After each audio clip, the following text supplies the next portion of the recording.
అధ్యక్ష వారింకా పల్లా రాజేశ్వర రెడ్డి గారు గౌరవ సభ్యులు అధికారంలో ఉన్నాము మేమేం చెప్తే మీరు వినాలి అనేటువంటి సైకాలజీ ఫీలింగ్లోనూ ఆ పక్షాన్ని ఉన్నటువంటి దయచేసి దయచేసి మనసు మార్చుకోండి మైండ్ సెట్ మార్చుకోండి మైండ్ సెట్ మార్చుకోవాల్సిన అవసరం ఉంది అలా నిన్నటి దాకా 10 ఏళ్ళ అధికారంలో ఉన్న వీళ్ళు ఆర్టీసీకి సంబంధించి తెలంగాణ ఉద్యమం కోసం నై చలేగా బస్ కప్పయ్యా నై చలేగా అని ఉద్యమం చేసిన వాళ్ళ గురించి పట్టించుకోని వీళ్ళు 60 రోజులు సమ్మె చేస్తే ఆత్మహత్యలు చేసుకుంటే పట్టించుకోని వీళ్ళు ఇలా ఆర్టీసీ గురించి మాట్లాడుతున్నారు అధ్యక్ష. ఇలా తెలంగాణ ప్రభుత్వం అధికారంలో కాంగ్రెస్ పార్టీ వచ్చిన తర్వాత ఇప్పటి వరకు 15 కోట్ల మంది పైగా మహిళా అక్క చెల్లెళ్లకు ఉచితంగా బస్ సౌకర్యం ఇచ్చినామని మనం చేస్తున్నాం. 535 కోట్ల రూపాయల విలువ కలిగేటువంటి బస్ ఫేర్స్ ను ప్రభుత్వం భరించింది అధ్యక్ష. ఇలా వీళ్ళు మాట్లాడుతూ ఉన్నారు.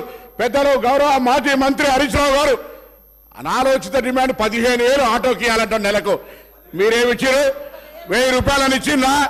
ఒకవైపు ఆటో పన్ను రద్దు చేస్తున్నామని ఛానళ్ల పేరు మీద 1000 రూపాయలు వీపులు కొట్టి ఆటో కార్మికుల దగ్గర పోయి మాట్లాడదాం.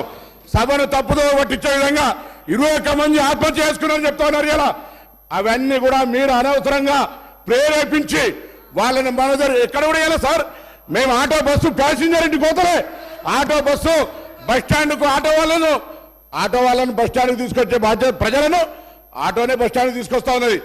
బస్సు ప్యాసింజర్ ఇంటికి పోతలేదు.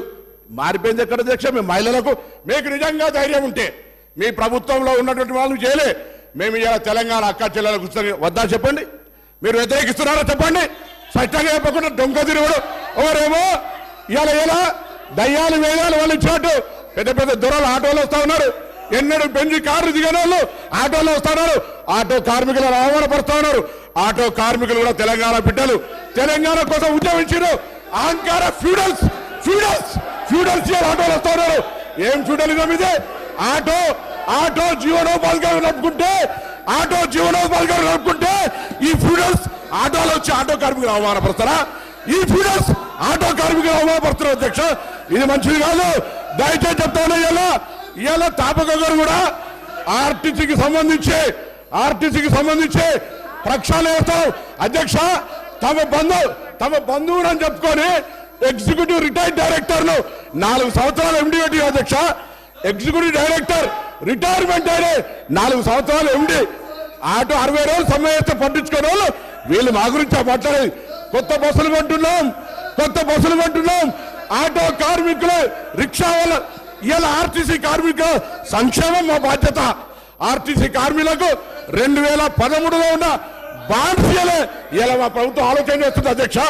అందుకే దయచేసి సభను తప్పుదో పట్టించే విధంగా ఆటో కార్మికులు రెచ్చగొట్టే విధంగా మాట్లాడే మాటలు ఆలోచించదని గౌరవ సభ దృష్టి కోరుతా ఉన్నాను.